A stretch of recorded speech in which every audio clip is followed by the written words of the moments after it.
How about that? Good evening, council, staff, and public. Welcome to our regular meeting of council on the 27th of March, and I would ask members of council to rise while we do our council commitment.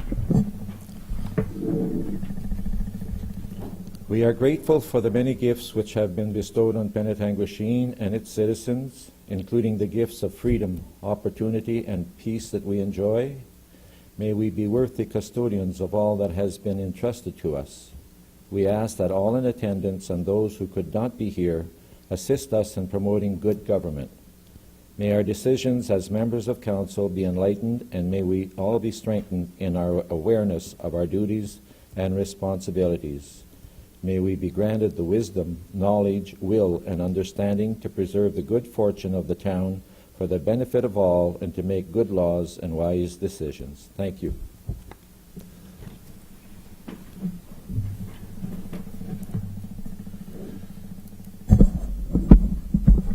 So we will now move into our agenda, and I have a motion moved by Councillor Cummings and seconded by Councillor Vadebankar that the agenda of the regular council meeting of March 27, 29 be approved as presented. All in favor? That's carried.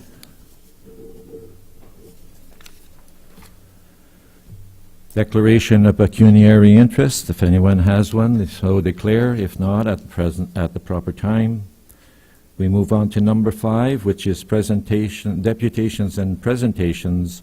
And we have a presentation from the Southern Georgian Bay OPP Detachment Commander, Mental Health Response Unit. So, Andrew Ferguson, welcome, and the podium is yours.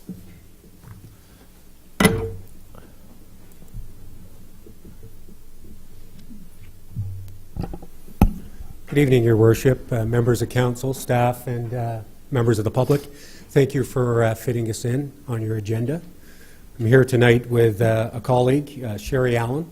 Sherry Allen is the program manager with WENDAT in Midland. So there is an ask at the end of the presentation, and Sherry will be asking.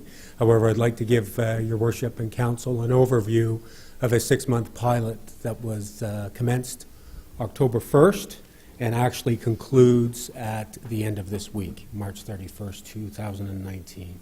And it was the partnership between the Southern Georgian Bay OPP and Waypoint Mental Health Response, and Waypoint, and we called it the Mental Health Response Unit. So the Mental Health Response Unit, its purpose, the Mental Health Response Unit responds to referrals from the community for individuals who may be experiencing a mental health crisis, be it pre, the crisis, and then obviously there's follow-up post. The intended result is the reduction of the Southern Georgian Bay OPP apprehensions of clients with mental health illness, and through early crisis intervention and redirection to appropriate community supports. So what I'm actually saying there is we're trying to limit or reduce the arrests under the Mental Health Act, which is a provincial piece of legislation in relationship to people that are experiencing mental health crisis. And the way we've come upon this is through this 6-month pilot, and I've already said the date. And the unit presently is comprised of 1 member from the Ontario Provincial Police, who actually has a background in nursing and clinician work, and 1 member from the mental health, Waypoint Mental Health Unit, who is obviously a nurse and a crisis worker. These 2 people have been working for the last 6 months together in the 4 communities here in North Simcoe, the town of Penetanguishene, the town of Midland, Tate Township, and Tiny Township. And to date, although these are not the final numbers, Your Worship and members of council, this unit of 2 individuals has had 236 contacts within the 4 North Simcoe communities. Of those 236 contacts, 35 clients were single interactions, and 57 were multiple interactions. And this is what we're noticing from a mental health perspective, that her interactions and from obviously a policing perspective are usually multiple in nature. So there's a lot of relationship building that's gone on, in the last 6 months between members that are experiencing mental health crisis, or any type of crisis for that matter, that might eventually lead to a mental health issue. But the 2 members that are augmented and obviously supported by my frontline members are also assisting this unit in that response. So some strong relationships are being built. The ratio right now is 2 to 1 in relationship to contacts, 2 males versus to 1 female, and that's what we're finding. So we're finding more males in crisis presently. The average interaction time is just shy of an hour, about 58 minutes, which is actually not bad from a policing perspective. I can tell you as your commander that a lot of our officers, my officers' time, when dealing with a Mental Health Act call for service can be sometimes an hour and a half to 2 hours plus in nature. And due to the potential of that call, usually those calls are a 2-member response, which can be very, very time consuming. The Mental Health Response Unit has also made or had 16 community interactions through presentations and meet and greets, explaining their purpose throughout the community, so our partners and our stakeholders understand what the mandate is.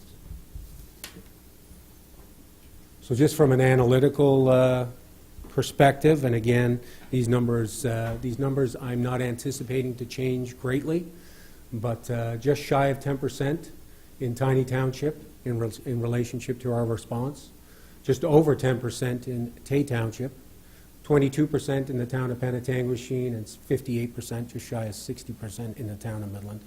When I look at my overall calls for service throughout my policing area, that aligns actually quite nicely.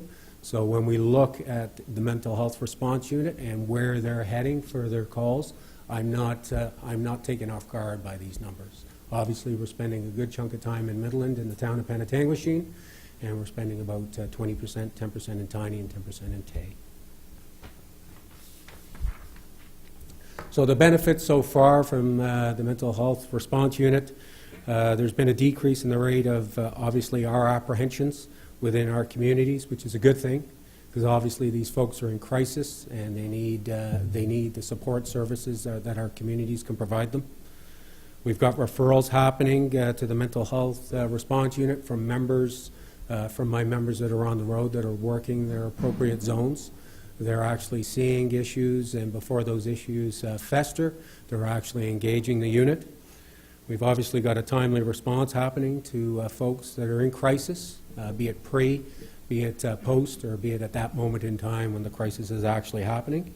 And then we've got the follow-up. Obviously, like I suggested, the relationships are being made, trust is being built, and what is happening is the unit's rolling out and having duplicate, for a better word, interactions with folks, but the trust and the rapport is already there. So that's a benefit as well, especially when they're trying to get the person in crisis the assistance they need.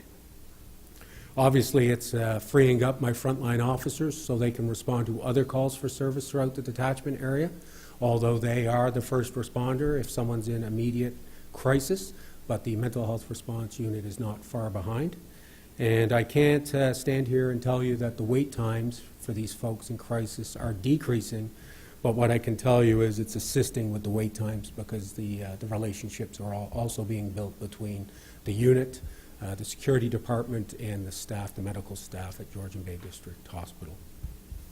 At this time, I'm going to turn the floor over to Sherry. Not that I'm going to go anywhere, but we'll just switch spots.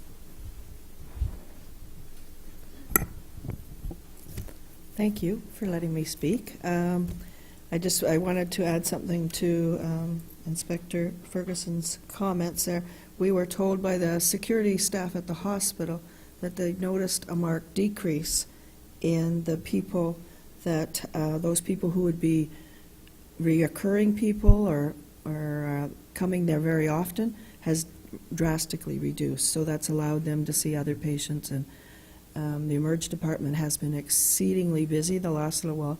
We also provide the crisis services at GBGH, so we get those numbers, and they have been really 6 and 7 calls within an 8 and 9 hour period.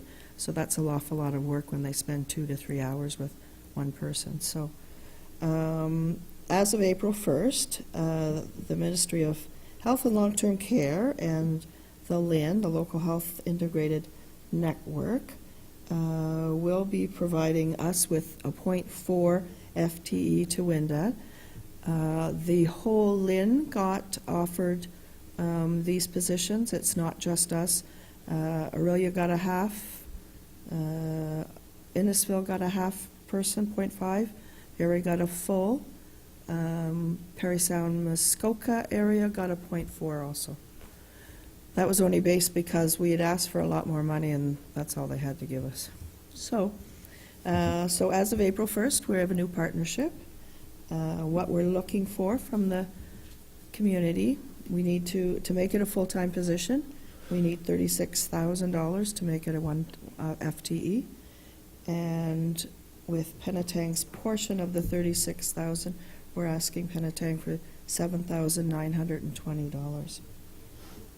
We have the support of the MOU from the Georgian Bay, Southern Georgian Bay OPP. And any questions? Yes. Oh, sorry. Questions from council? Sorry. Deputy Mayor? Great program, but I just wondered if any thought has been given to what happens after the pilot. Like the pilot is just for the next 6 months or 1 year? It's 1 year at this point now. 6 months was Waypoint had surplus money in their staffing dollars, and that's why we have been asking for this for probably for the last 5 or 6 years. So finally it's become a provincial kind of mandate. The hope is that we will, but it's hard to say because we don't have a clue what's going to happen to any of us after with this government. I'm trying to be very political here. And I was told to make sure I had my filter on before I talked. So we don't know what's going to happen. Our hope is that, and the push has been from the LIN to make it a full-time position. Very good, thank you. I think we're all wondering what's going to happen. We have So- ongoing funding for .4 anyways. Yes. That part we do, and then we'll just keep asking for Just money. have from to there. hope that it will get permanent status. So we the have new fir- partnership is actually April 1st, is starting with the Southern Georgian Bay OPP and our friends from Wendat. So we're asking for the funding for 1 year, and I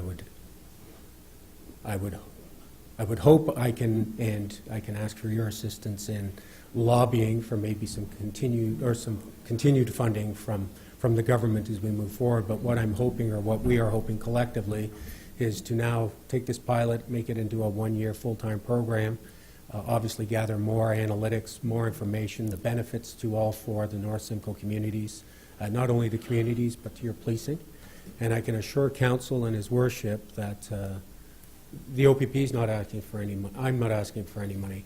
I've dedicated a full-time officer, a full-time FTE, through my 96 members. We've designated one for the last 6 months. And I'm so passionate about this program. I've committed to one full-time FTE to work in all four of the zones with our partner from Wendat once identified. We're at .4. Our friends from the town of Midland have graciously anteed up 58%, 60% of the $36,000. So we're now up to .8 of an FTE. We're trying to round this up to a full FTE so we can really make a solid impact now moving forward for the entire year. And then hopefully we don't have to come back and ask through some gentle maybe lobbying from the provincial level. You're welcome. Further questions of Inspector Ferguson or Sheriff? No? So Andrew and Sherry, thank you for the presentation, and we will certainly try to address your situation. Thank you very much, Your Worship, and members of council.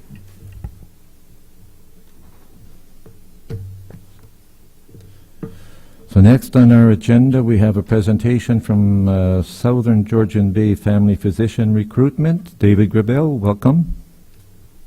Thank you, Your Worship. Let's see if I can get this. Yeah. I'll let you know. Go do it.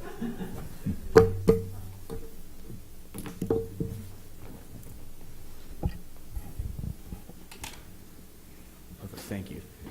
Your Worship, members of council, thank you so much for allowing us to come and present to you. Just FYI, I presented this presentation to Mayor LaRue and your CAO about a month ago, and it was an hour and 15-minute long presentation. I will try and do it in 10 minutes.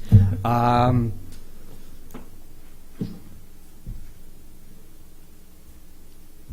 went a little too far on the first slide. There we go. So just as a starting point, our program started in 2006 when the North Simcoe Hospital Alliance, now GBGH, divested itself from family physician recruitment. This made the role of recruiting family doctors a community responsibility. The community at that time really rallied because we were in crisis. Almost 1/3 of our community did not have a family doctor.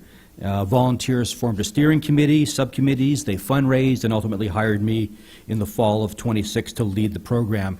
And the town of Penetanguishene was one of our original contributors of $22,500. So our strategy in that initial time was really simple. If you had a pulse and a medical license to practice in Ontario, we were interested in talking to you because we were in that desperate of time. And we were really successful early on. However, behind the scenes, we really needed to develop a long-term plan and develop some trusting relationships with our physicians so that we could plan on future retirements and create some succession plans.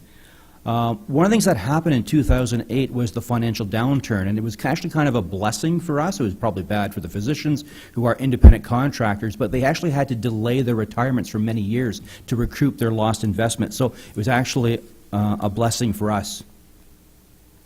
So for about the 10 years from 2006 to 2016, our program included a free community visit for physicians and their families, a $20,000 financial incentive to practice for 2 years in our community, relocation reimbursement, and a welcome package from our business community, which included things like a YMCA pass for the first year, legal fees to purchase your first home, or to incorporate your medical practice, or pay off some debt, things like that.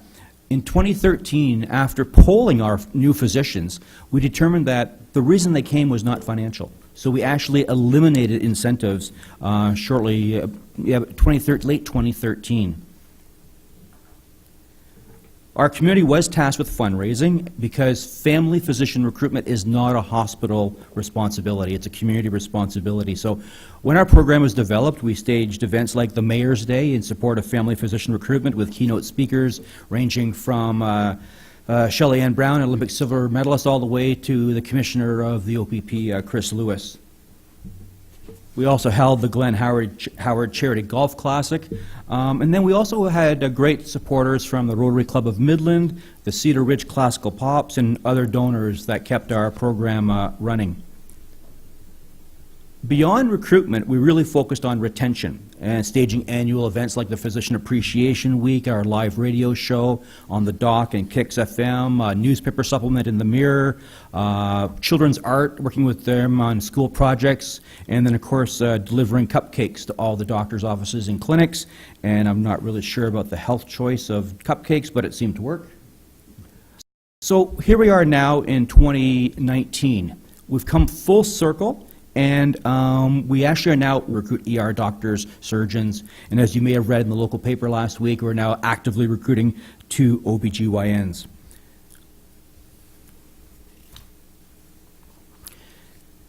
So our family physician recruitment program is also supported by the province of Ontario.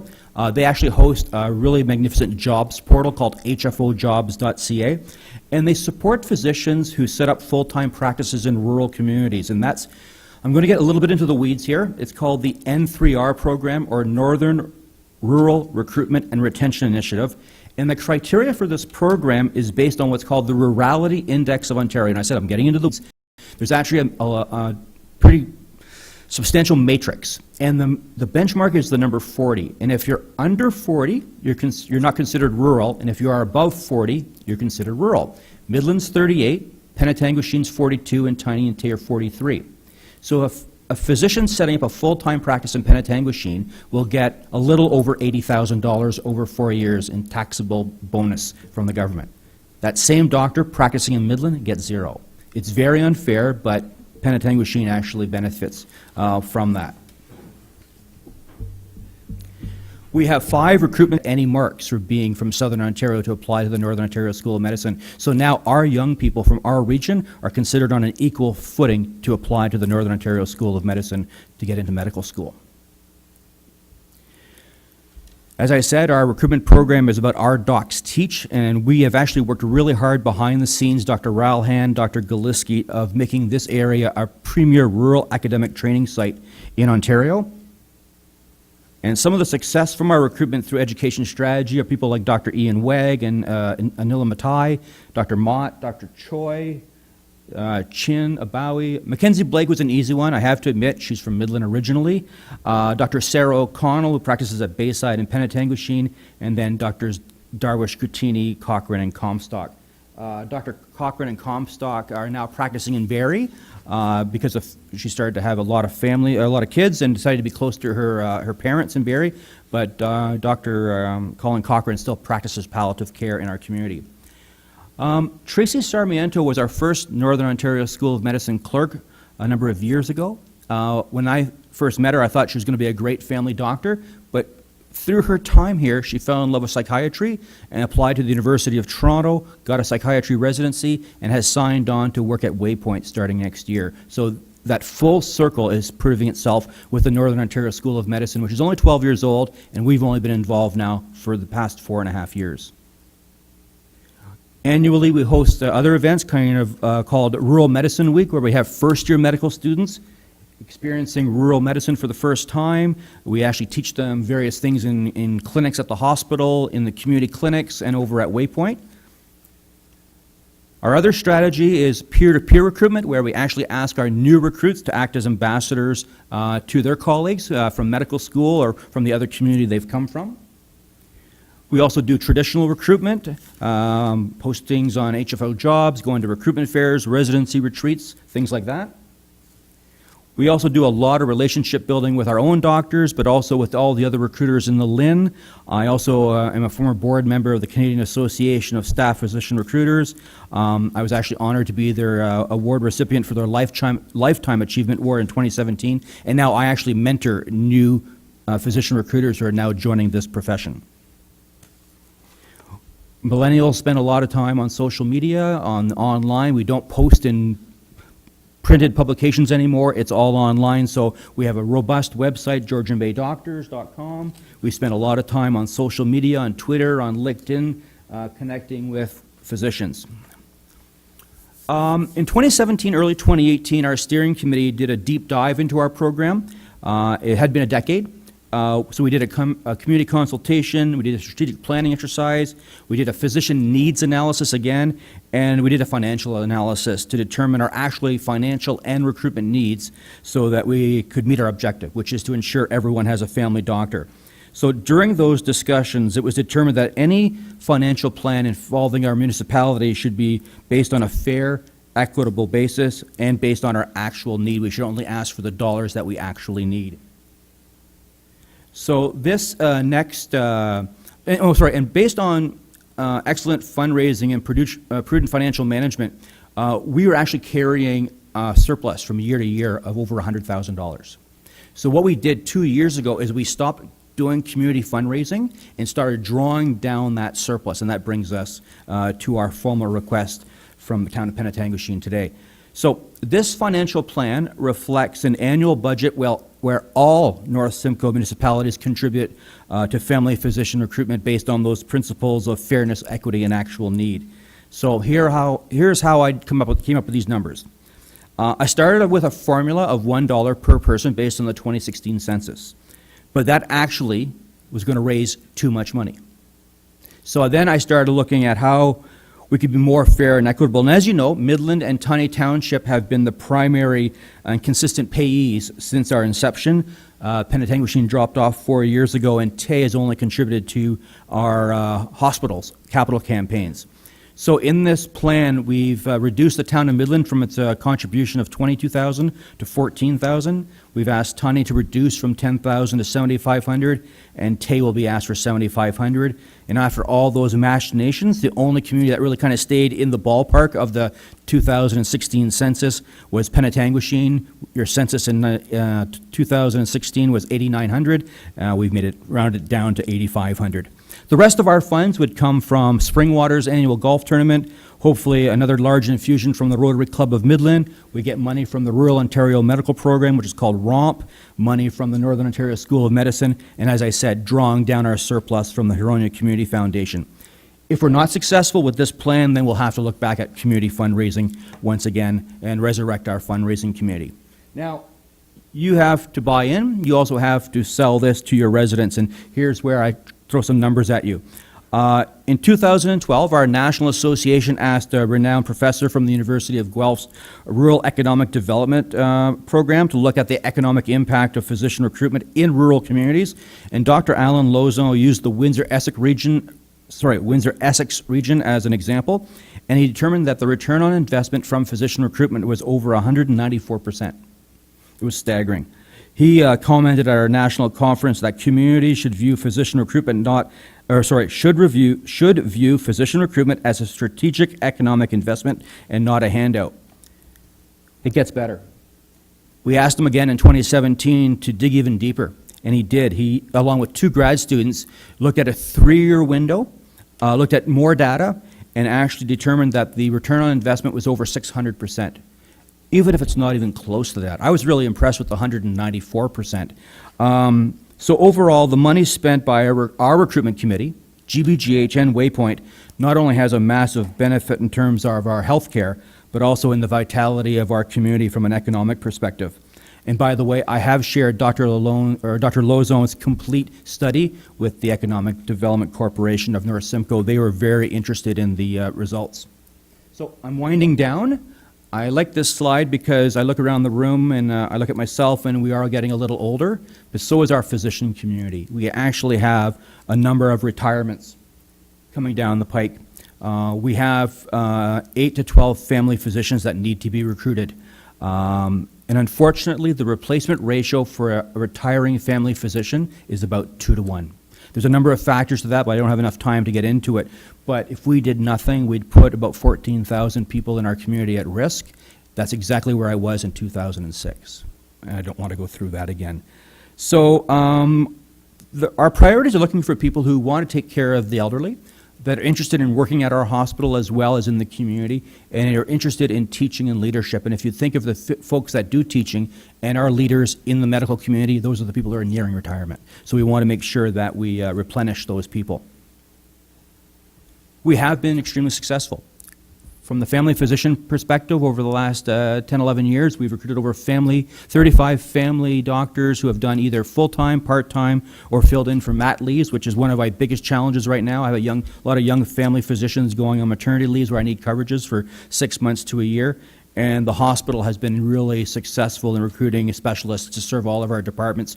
As you may have seen in the newspaper, Dr. Merrow, our chief of staff, said we're really in good shape. The only gap we have right now is recruiting OBGYNs, and we're on target. We actually have a visit coming up in 10 days of an OBGYN. So lastly, why do candidates choose us? Well, a lot of the reasons why we're all here. Either we grew up here or have a family connection to the community. We love the lifestyle that we have here. For the doctors, it's the opportunity to practice medicine, the variety, whether it be family medicine and ER, or family medicine and anesthesia, or whatever. There are tremendous opportunities here. Our proximity to the GTA and Pearson is of great value, and they really feel supported by our recruitment program and our volunteers who are involved with us. They feel like they're coming into a place where the community is engaged in their lives. The last reason why they come is financial incentives. So we've actually pulled back on that, as I mentioned. And just to show you that we're actually doing the right things, this is kind of an interesting pie chart, but where do the physicians come from? Family connections, 23%. Our education strategy, 23%. Physician referrals, so peer-to-peer, 23%. And then 27% from our recruitment fairs, residency retreats, online postings, and your typical marketing. So all the things that we're doing match up with where the doctors have come from over the years. I've probably gone over my 10 minutes, and I apologize. Lots of information there, but I'm happy to answer any questions you may have. Members of council, anyone questions for David? None? No? Councillor Boisdeboncoeur. Thank you, Worship. David, they used to have a term called underserviced, and there was a designation, and municipalities were in a preferred situation if they had been designated underserviced for physicians. Are the municipalities in North Simcoe, and specifically Penetanguishene, are we designated underserviced? Yeah, so that terminology is now gone. What they've now determined is called a high-needs community, and now I'm getting into the weeds again. So physicians who join a community practice in Midland, Penetanguishene, Tyne, or Tay would get what's called a faux or a fin billing number. So they can actually start a new practice and roster in the new collaborative model that the province set up a number of years ago. So think about how the family health teams are structured.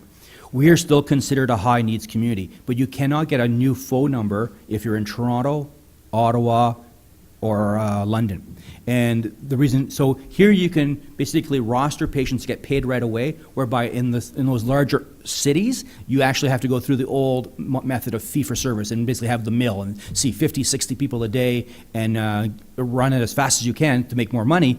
And then when you go on holidays, you're not making any income, where our physicians can take time off. They can have longer practice appointment times with their patients. So the idea is to provide quality care, not as many volumes. Hence goes back to my 2-to-1 replacement ratio. Physicians are actually seeing patients longer, not able to see as many patients in a day. Further questions? There's none. Thank you, David, for the presentation. Thank you, Your We'll take Worship. it into consideration. Thank you.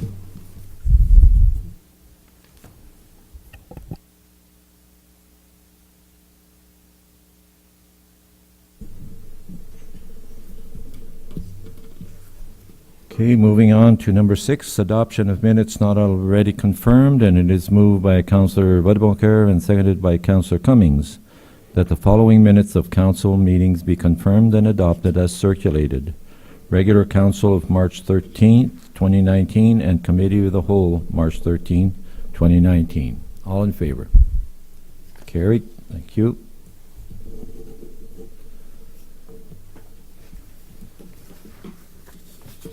Moving on to item 7, matters for consideration.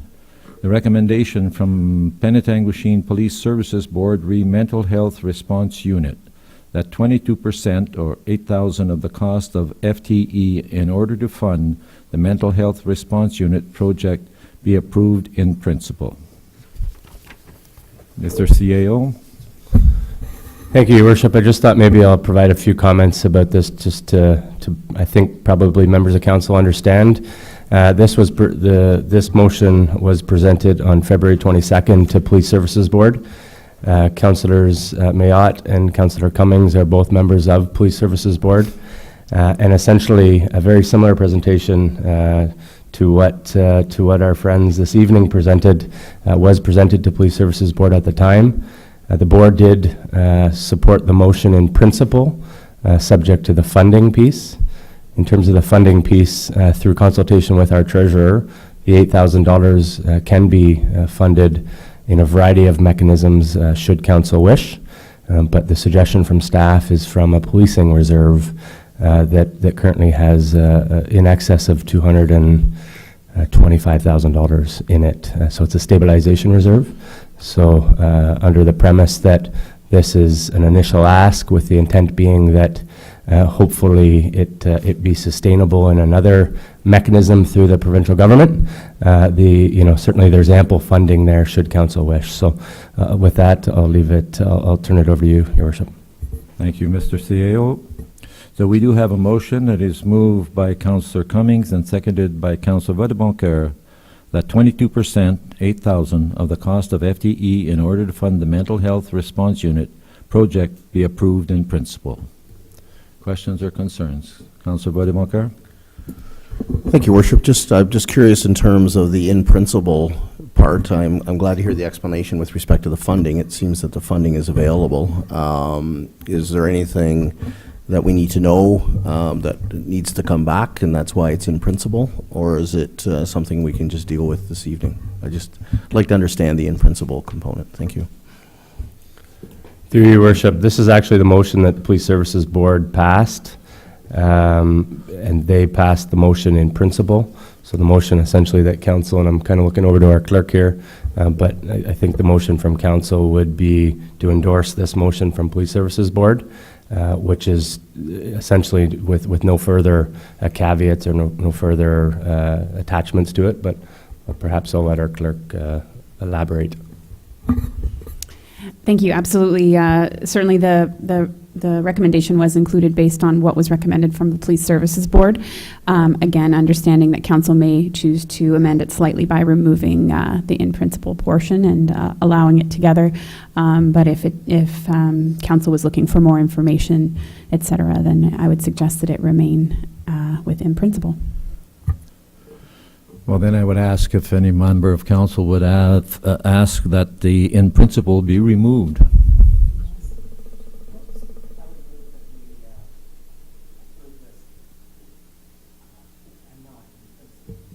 That we remove the in principle. Okay, so all in favor?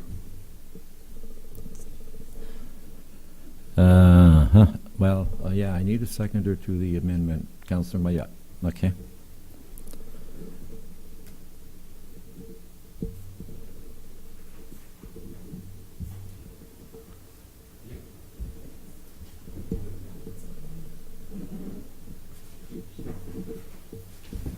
Your worship, if I may just, if I may suggest, if we're going to do an amendment like is being proposed here, I think that another amendment that may be appropriate might be just the addition of the funding source that the treasurer has identified, so it be approved and that the funding source be as proposed by the treasurer, something to that effect. Madam Clerk may have a suggestion in that regard.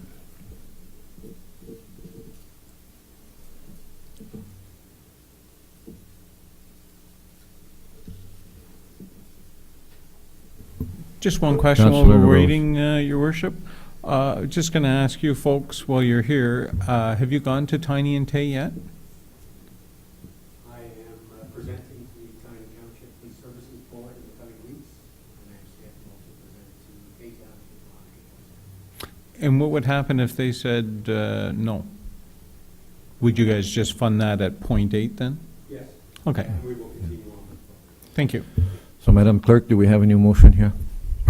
Absolutely, no problem. We can make that a little more clear in the motion. We have that 22%, $8,000 of the cost of an FTE in order to fund the mental health response unit project be approved with the funding source from the Policing Stabilization Reserve. Okay, we have it. So, all in favor? That's carried. Thank you.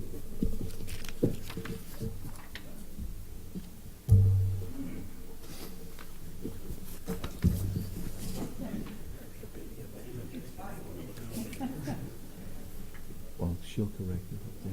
Yeah. She'll correct it. Okay, moving on to B, Fire and Emergency Services Agreement Renewal and Administrative Review. So we have moved by Councillor Cummings, seconded by Councillor Vadeboncoeur. That report CAO-2019-04 with respect to the Fire Emergency Services Shared Agreement with the Town of Midland be received by Council for information, and that Council provides direction to staff to renew the existing agreement with the Town of Midland with a 20-month extension through to December 31, 2020, and that the clerk bring forward the necessary bylaw for Council approval, and that Council authorizes staff to proceed with the procuring and administration review of fire and emergency services pending discussions with other municipalities identified. Comments or concerns? There being none, all in favor? That is carried.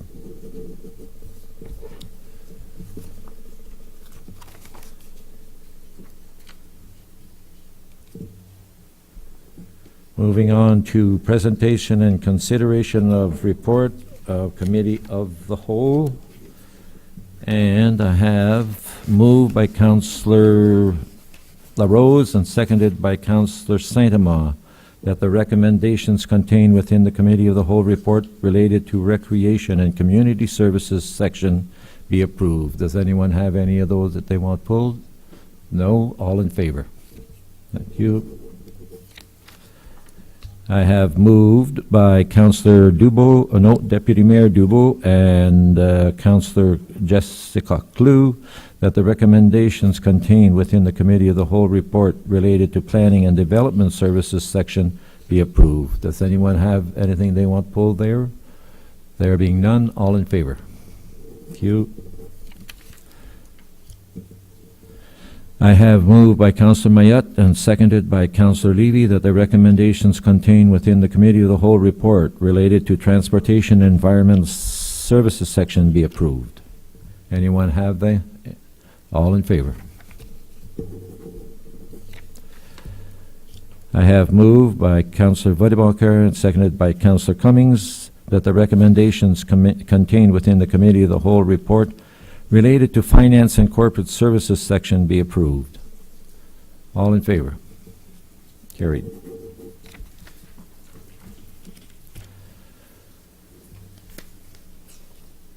Presentations and consideration of reports special committees, there are none. Motions of which notice has been previously given, there are none.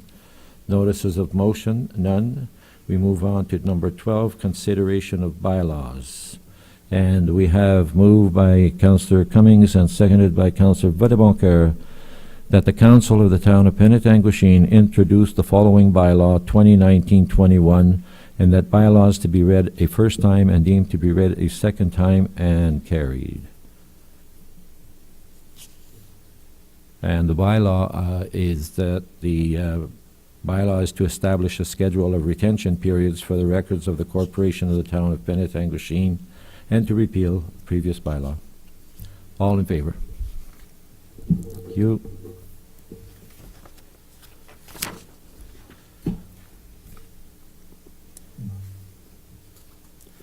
Question period from media and public. Andrew? No. And then we go on to announcements and inquiries. Anyone? Deputy Mayor? Councillor Sanamon, did you have before we move to inquiries?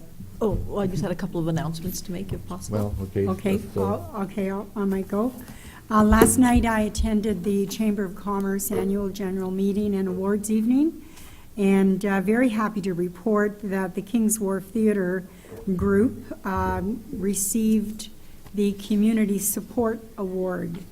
A gentleman by the name of Dave Clampton was present to accept the award, so I thought that was great. And also, we have a very active Rotaract group in our Huronia area, and they got the President's Award, which was just fantastic for a young group of professional people that are working extremely hard in our communities. And so just both of those I thought was worthy of announcements to give them a little boost up. So thank you. Very good. Excellent. Councillor Saitama? Actually, on the note about the Rotaract Club, this Saturday is March Madness, and they invite everyone to join us at the Park Rotary Champlain-Wendat Park. March Madness is it's a fundraiser, but I'm just trying to describe it as it's an event anyway. And the funds are the funds that are going to be used to promote youth mental health. Big Brothers and Big Sisters of North Simcoe are going to be receiving funds. Waypoint Center for Youth Wellness Hub and the Georgian Bay District Secondary Schools Equity Club, and they'll all be receiving funds. There's going to be food. There's going to be a muddy lounge, so a beer tent's going to be there, and live entertainment by Giant's Tomb. So opening ceremonies are at 10:45, and the first team to run goes at 11 a.m. So hopefully people can get out and check out the activities, the obstacle. It's an obstacle course. Those are the words I'm looking for. Okay, very good. Anyone else have any announcements? Councillor Levy? I had an inquiry. 2 weeks ago, I raised the issue here about the lack of signage between our town boundary and basically the beer store on the highway, being reduced from 80 to 60 without any proper, well, what most people would consider proper signage of the change.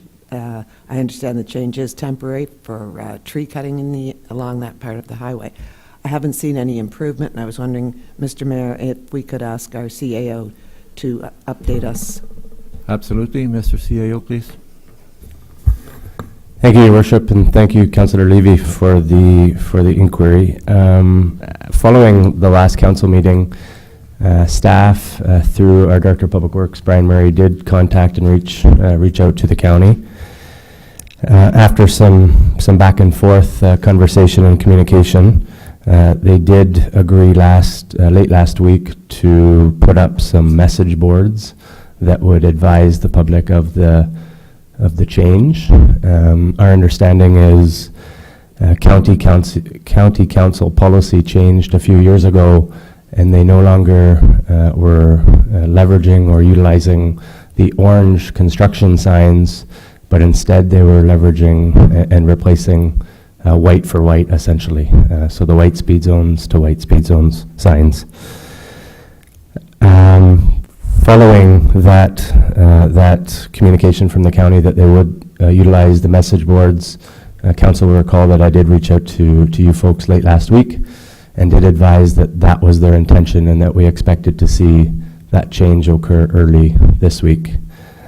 The following day, so on Friday, we did receive subsequent communication from the county that they had taken another look at it, and they didn't feel they had the room on the right-of-way to utilize the message signs or the message boards, and that they were going to leave it as is for another few weeks until such time that they were going to have to replace or put the speed zones back to 80 kilometers an hour. Of course, not recognizing council's concerns 2 weeks ago, I did reach back out to the county and express our concern about the communication and the messaging or lack thereof for the residents and for the folks driving that road either into or out of the community. They did agree to revisit it Monday of this week. I reached back out to them today, having not heard back, and they reaffirmed for me a couple hours ago that they reevaluated it and they would be leaving it as is. They didn't feel that again, they had the room to do so, and that given it was only going to be for another week, that they would be leaving it as is, and in a week's time, they will be replacing the white 60 signs for white 80 signs. So, with that said, it is a county. This is entirely within the county's purview. I appreciate council's concern, and certainly happy to take any further direction should council wish on this matter. I think it's suffice to say, I have articulated and I have communicated our concern around communication or lack thereof, and lack thereof in terms of messaging, and hopefully, I'm optimistic that should we have future instances like this, that we can work with the county, and the county will engage us to assist in some sort of a strategy to ensure that we've done everything we can, recognizing this is entirely within the county's purview, but we're happy to partner and work with them to help get that message out to our community and our constituents. Thank you, Mr. CAO, and I can have council rest assured that Deputy Mayor Dubo and myself will certainly be doing some talking down at the county. Councillor Saint-Amand? Sorry, I did have two announcements. Can I make the second announcement? Okay. It's important. Important community information. The Penetang Minor Hockey Association, we've had 3 teams that were in the finals, so we do want to put out congratulations to the Bantam rep were finalists. They came in second place against Ingersoll this weekend. The other 2 teams, the midget rep, they are going down to Wallaceburg to play both their series is tied at 2 games each, and the novice rep is going down to Sterling on Saturday to play. Now, all being well, we'll see them back here on Sunday for the Very good. As a matter of Unless they fact, I had it on mine here about the Penetang Flames, and yes, they were not successful in winning the All-Ontario, but they were in the finals. And we also have to point out that they were the Silver Sticks winners. And I think somewhere along the line, we will have to be recognizing them and hopefully the others as well. Okay. Okay, no further announcements. Councillor Badeboncoeur? Thank you. I just wanted to let everyone know that I may not be here on April 10th, our first council meeting in April. So I'll let the clerk know when I have that confirmed, and Councillor Cummings will be sitting in for me for that meeting. Thank you. Thank you. And that brings us to our confirmation bylaw, and it is moved by Councillor Badeboncoeur and seconded by Councillor Cummings, that confirmation bylaw 2019-22 be signed and sealed by the mayor and clerk. All in favor? And therefore, we are adjourned. And we'll take a 5-minute break before we go to our committee of the whole. Thank you.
Okay, members of council, we will resume to our meeting of Committee of the Whole and call to order.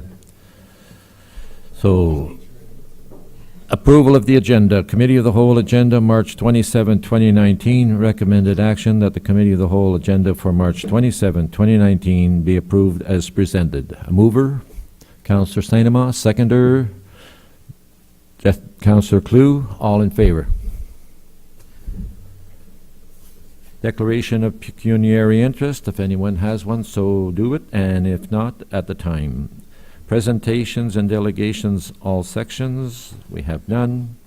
Council information package. The Council information package, March 20th, 2019. Recommended action that the Council information package for March 20th, 2019, having been given due consideration, be received for information. All in favor? Oh, we need a mover. Councillor Budewonker and Councillor Saint-Amand as the seconder. All in favor. And then we move on to Section 8, Transportation and Environmental Services, and I move it over to Councillor Mayotte. Thank you, Your Worship. Consent agenda. Recommendation for action that the following consent agenda item have been given due to consideration for receiving for information. And item 1 is the Water Division MOECP Annual Report, WW 2019-2. And this is for the information. If we have any questions, our manager is here for if there's any question, if anybody's warned anything. Can I have a mover on this? Councillor Rose, seconder, Councillor Levy. All in favor? Thank you. Nothing for matter of consideration. And next we have a referral, upcoming agenda staff, that the Transportation from Cyber section endorse the following additional and existing referral upcoming agenda. The only thing we have on the future agenda item is the Thompson Road West extension, which will be coming up. Is there anything we want to add, or nothing? Can I have a mover? Councillor Levy, seconded by Councillor Saint-Amand. All in favor? Thank you. Question period from the media? None? Back to Your Worship. Thank you. Thank you. So we will move on to 7, Section B, Recreation and Community Services, and I will pass it on to Councillor LaRose. Thank you, Your Worship. We have 7A as our consent agenda. The recommended action that the following consent agenda items have been given due consideration and be received for information. Our first one is our amphitheater sponsorships, and our second one is All Things Canadian Festival and Main Street Launch Party. So if we want to pull any of them, if not, I'll look for a mover and a seconder. Moved by Deputy Mayor Dubos. Oh, you wanted to ask a question. Which one would you like to ask a question about? Number 1. The amphitheater, I know it's talking about sponsorships, but I was just wondering about bands that want to participate in the event. Is there an opportunity for them to put in a request? Absolutely. Thank you, through you, Mr. Chair, to Deputy Mayor Dubo. If there are members of the musical community that are interested in performing at our amphitheater, I would encourage you to reach out to Marla Bailey, our Recreation and Events Coordinator, and she will be putting together a program for the summer, for the Bayside Summer Soiree. And she develops that based on the number of sponsorships that we receive, in collaboration, obviously, with the funding that we receive through the operating budget. Thank you. Councillor Levy. Thank you very much. This is a special events-related question. I hope I can get it in at this portion. I was wondering, through to you, Mr. Chair, if we have anything that we're organizing in conjunction with the big weekend at Discovery Harbour, August 8th to 11th, 7th to 11th, something like that. Yeah. Thank you, Councillor Levy. So the Tall Ships Weekend, I believe, is what you're referring to. Reenactment. Battle of Georgian Bay event that's happening. Council has already confirmed a $7,500 contribution to that event. We have had planning meeting with Discovery Harbour at their request to bring the OPP, for instance, in the loop of some ideas that they're proposing. So several years ago, there was a Battle of Georgian Bay event here in town on the main street where they had a rolling closure. And if for those members of council who were here at that time, it will be something similar. But they're proposing it may even involve the capturing of our mayor. Good to know. Thank you very much, Sherry. If we're all okay with that, can we have a mover and a seconder? Moved by Councillor Mayette, seconded by Councillor Sandoval. All in favor? Moving down to B, matters for consideration. We have one, and although it said our deputations were done, they're not done. We've saved this one for at the right time. So the no fun ones are out, and these are the new fun ones now. So I'm going to ask Sherry to introduce our final three guests of the night. They're going to run us through a little presentation, and then we'll have some stuff to deal with. Absolutely. Thank you, Mr. Chair. So WSB was engaged by the town early of last year to carry out our cycling strategy study consultation and bring before you tonight the final report for Committee of the Whole's consideration. So this started before I was onboarded at the town in 2016. It was actually a referral item at that time on the RCS department section. So it's great to see this finally come to this stage in the game to be presented before council for consideration. So I'm just going to introduce to you Greg Bender, who I'm sure many of you remember from doing our official plan, Christina Vallant, and Stephen Tam. So I think Christina and Stephen are going to lead the conversation, so we'll let you head to the podium.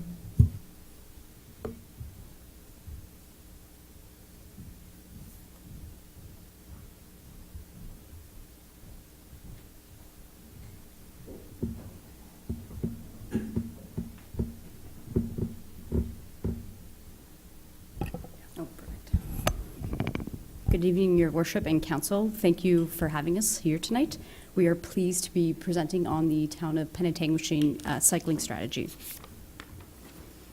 So just a bit of an overview of the presentation we've prepared today. We'll be giving a brief overview of what this strategy is, the process we undertook to develop the strategy, some key input we heard throughout the strategy from residents as well as stakeholders and town staff, the guiding principles that helped us form the strategy, different components of developing the town's preferred cycling network, and then what the actual preferred cycling network looks like, as well as an action plan, considerations for implementing the plan, and final recommendations. So the town of Penetanguishene's first cycling strategy has been guided by past initiatives and projects undertaken at a provincial, county, and local level. This really began in 2013 with the province's Cycle On Ontario cycling strategy. This outlines different actions and initiatives to help support cycling programs as well as infrastructure across municipalities in Ontario. And then in 2014, the county completed their transportation master plan. In 2017, the province developed the Ontario Municipal Commuter Cycling Program. Through this program, the town received funding, which largely contributed to the foundation of this cycling strategy. In 2018, the town completed their official plan, as well as in 2018, the town completed their cycling strategy. So all of these initiatives have really laid the foundation for this cycling strategy.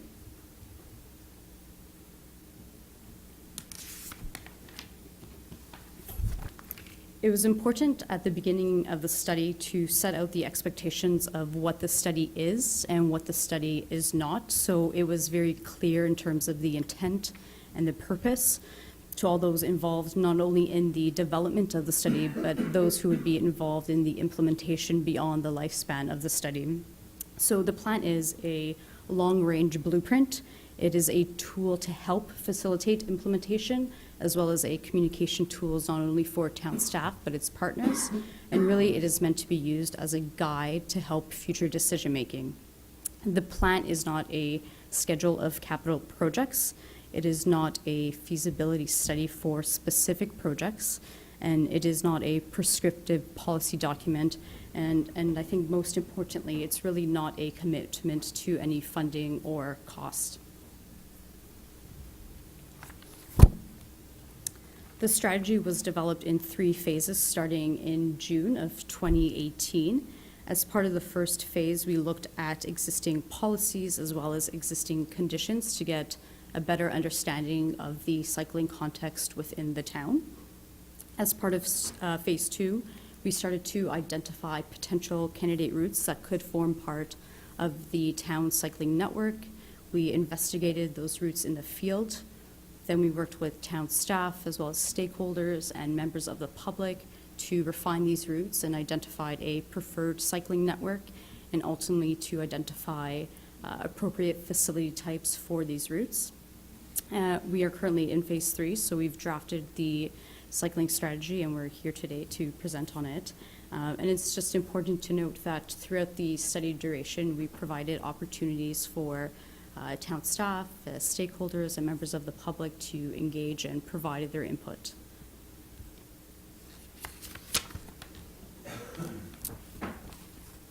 Two types of engagement activities were undertaken during the study.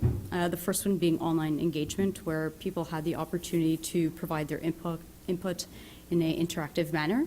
So this consisted of one online survey. We also had in-person engagement where we invited residents and stakeholders to different activities throughout the study. This involved one public open house, one stakeholder workshop, and one meeting with representatives from different advisory committees, as well as multiple different town staff meetings. 119 participants participated on the online survey, and from that survey we collected 4,600 data points. Some key findings from the survey: 76% of respondents indicated that they currently use bike routes and trails in Penetanguishene, so it's great to see that existing use already. 73% of respondents indicated that they enjoy using bike routes and trails in Penetanguishene.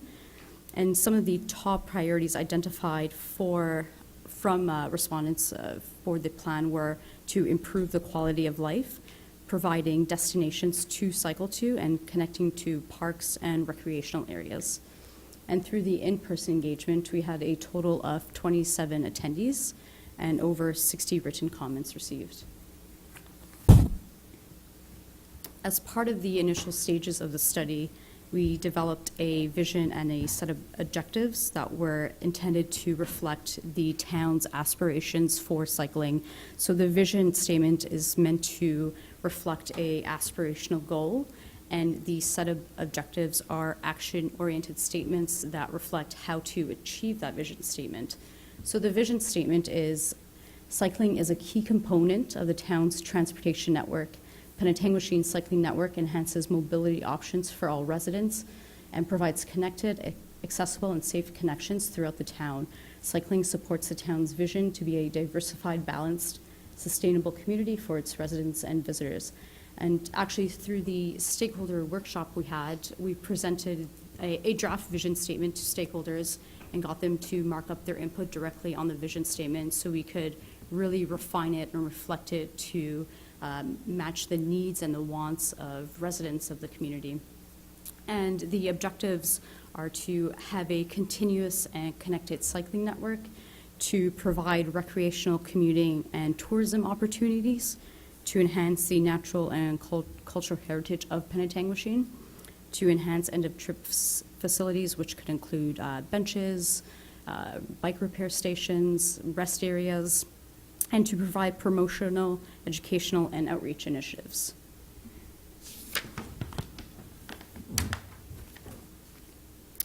The process to develop the town's cycling network consisted of 5 different steps. Each were informed by input gathered by members of the public, town staff, stakeholders, and committee representatives.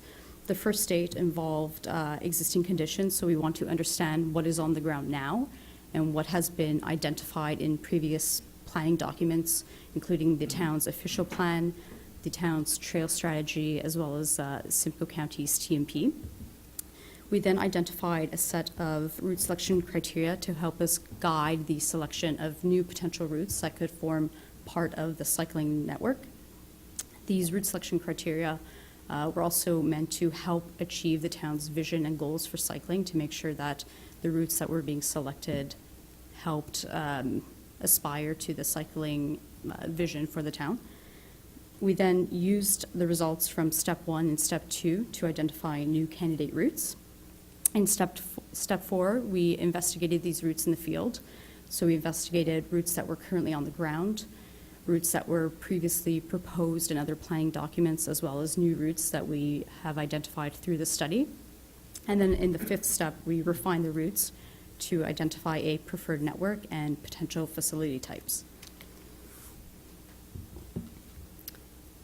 As part of refining the network and selecting the preferred routes and facility types, we looked at a number of different factors to identify facilities that are most appropriate given the roadway context as well as the surrounding land use context.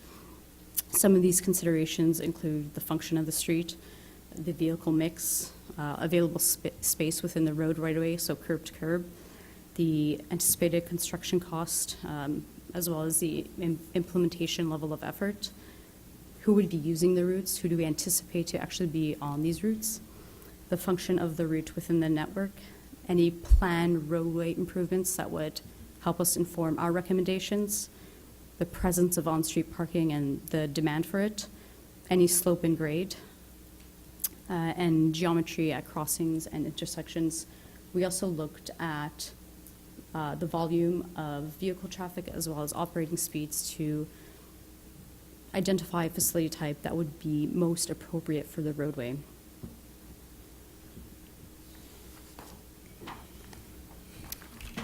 And so the town's preferred cycling network, it consists of 26 kilometers of proposed facilities. Within this network, there are different types of facility types.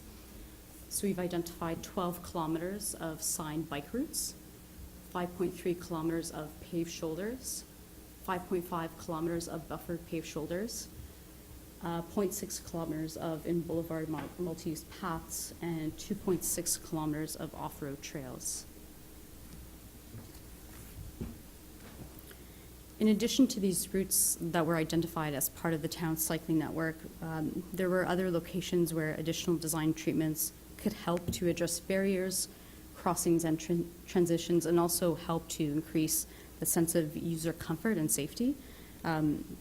These are not meant to be prescriptive by any means, meant to be more so considerations and I guess examples of potential enhancements. So these include pavement markings, mid-wall crossings, bike boxes, cross rides, bike signals, and bollards. The strategy identifies 7 different locations where consideration could be given to enhance the crossings. Several of these crossings have already been identified in the town's capital plan, as well as input we received directly from town staff and stakeholders. So we've identified the Trans-Canada Trail crossing at Robert Street West and Centre Street, Robert Street East and Fox Street, the Trans-Canada Trail crossing at Beck Boulevard and Fox Street, the crossing of the proposed off-road trail at Robert Street to Park Street, the Trans-Canada Trail at the Overhead Bridge Road, Robert Street and Main Street, as well as Robert Street East and Fuller Avenue. In addition to our infrastructure initiatives, we have identified an outreach action plan, and the goal is really to encourage behavior change and create community awareness and create a cycling supportive culture. So we've done this by suggesting several actions that the town may consider to undertake, and they've been listed there. And there's things such like holding bike rodeos, establishing bike hubs, and other initiatives to establish awareness of different items related to cycling. Within the actual study report, we've identified a prioritization. So if resources are a bit of a challenge, the town's able to look at which initiatives provide the most impact and start with that first. In terms of the enabling factors for the action plan, the first thing that's really needed is to have someone that's a dedicated AT coordinator, someone that's able to devote their time towards outreach and promotion initiatives. So we're proposing a 500-hour contract on a part-time basis that's dedicated to developing the stronger cycling culture. This is somewhat equivalent to a position from Saugeen Shores that we had looked at. Furthermore, we don't expect Penetanguishene to do this all alone. So it's very important that local collaboration is undertaken. So engaging the OPP, different local committees, municipal staff out here, businesses, council representatives, and your school boards, and et cetera. It's really important to be able to go and leverage the strengths and uniqueness of all the different stakeholders that we have in this region. And most importantly, to get the staff and resourcing available in-house so that we can really effectively leverage these programs. In terms of implementing the plan, we want this to be a flexible and adaptable plan. As Christina noted, this is not a commitment to any funds or any infrastructure. Rather, this informs the future decision-making. So we have looked at capital plans, secondary plan areas, along with town staff input and stakeholder and resident input. As a result, we're recommending a short-term, medium-term, and long-term split for the infrastructure. And this has really been dictated by considering feasibility and also achievability for the town to go reach these goals. And we want the town to be able to go hit their goals within a certain period of time that is in a really achievable and reasonable manner. So we project the plan to be $3.3 million for the 26 kilometers of proposed facilities for over 20 years. At the same time, around $169,000 is anticipated from years 1 to 4 for outreach initiatives. And again, to stress, this is not a commitment to monies and specific projects. Rather, this has given the town the tools to look at the capital budgeting process and evaluate what are the priorities and how the town can leverage funding to implement these cycling facilities. In terms of policy considerations, what we really want to establish is strong top-down policy and really embracing cycling at the top of the policy chain. So integrating the cycling strategy within the official plans and other strategy documents and building that into the capital budgeting program and also operating budget. And with that, we want the town to be able to smartly utilize data and incorporate that back to better utilize investments in operating and capital expenditures. After that's established, we can use different policy levers. So for example, now that the town would have that policy basis, we could develop and reach out and use the programming initiatives. Furthermore, the town could investigate use of development charges and seeing how the town can better use some of these funding pockets that are available. Finally, in terms of innovation and disruption, things like e-bikes and e-scooters are becoming larger and larger trends within mobility in Ontario and eventually will reach the shores of Penetanguishene. And it's important that the town stays on top of this and not go behind and have to catch up in terms of regulatory issues. In terms of the implementation toolkit, the study report provides a broad range of tools to go and implement the recommendations. And really looking at the first part is managing risk and liability, in particular with physical infrastructure. So in the case of an event and it was deemed that the infrastructure was substandard, the town might be considered liable.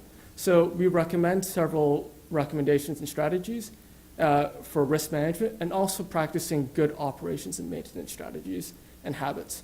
And that way, the town has high-quality facilities that also mitigate risk. In terms of enabling this, having a robust monitoring evaluation program, again, will improve decision-making and also improve the implementation process. And to sort of influence and inform this, we've provided sort of some supportive tools that incorporate digital, such as use of GIS, Excel, or business intelligence-based databases to go and better utilize and find trends within data. So this is really a platform for change and to make better, healthier communities in Penetanguishene. So we really hope that the town can increase convenience, safety, and connectivity of residents and visitors of all ages and abilities, and really promote sustainability and healthy growth. So some of the key actions that and next steps for the town. To take a look and formally adopt the cycling strategy as a municipal policy document. Then to start identifying several line items in the town's annual budget where to assist cycling route implementation, maintenance, and other costs. And also to continue to engage in consultation and engagement. Our process is not the end. Really just staying in tune with residents and visitors is really important for the long-term success of this plan. And of course, continue to reach out to stakeholders and build those relationships that are vital to the success of this plan. So through your worship, we will take any questions. Thank you very much. Questions to our presenters? Good job. No questions? Okay. Thank you very much for the presentation. Very well done. So with that, Council, a very in-depth report. It looks like it will be one of those studies that doesn't get shelved. I don't think it's going to be a short-term thing. We should be able to use it in all of our sections when we're building new roads, when we're going to put a bike path into a park or right towards a trail. So when you look through the report, it actually gives us a few line items where we could be doing some stuff. There's some costing that's available. The costing is done by the lineal foot or by the meter so that we can adjust those costs with inflation. So in years to come, we should be able to go to our capital program, pull out something that we need if we're doing a road near there or we want to do a one. And it's actually quite interesting. So I'm hoping that we'll get through this and we'll carry on. Councillor Badabancourt. Yes, thanks, Councillor Rose. I just wanted to compliment through you the presenters for their presentation this evening. I thought it was well done. Good job. I also had the opportunity to attend one of the open houses at the arena, and the open house was well done as well. So it appears that there was lots of public input into this, and I agree with your comment. So I just wanted to mention that I thought it was a very well done study, and look forward to seeing how it can be implemented. It's a good-looking document, yeah. Any other questions? Yeah, Deputy Mayor. Thank you, Mr. Chair. Just going from memory, do we not have something in our budget this year in reference to the overhead bridge, the tunnel part underneath? I know that was discussed, but I'm not sure if we moved forward on that or not. Thank you. Through you, Mr. Chair, to Deputy Mayor Dubois. Good question. We do have a capital project for Overhead Bridge Road this year to look at formally creating the trailhead and dealing with the drainage issues. I mean, that was a very good picture of, that's the Trans-Canada Trail running under Overhead Bridge Road that's covered in water.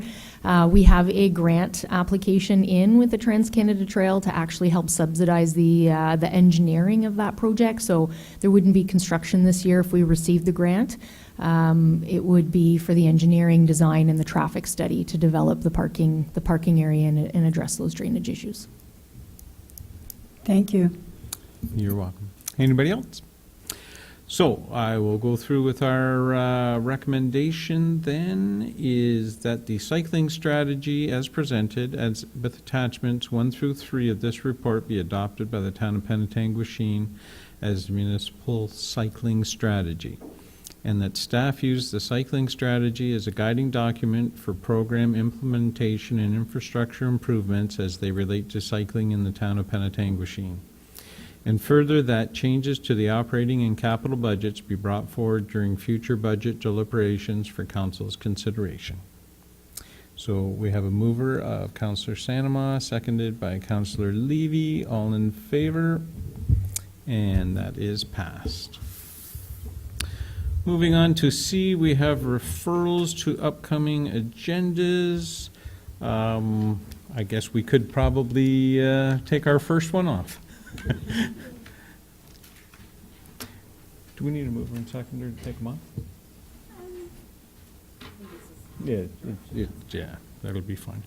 Does anybody want to add any or take any off of there?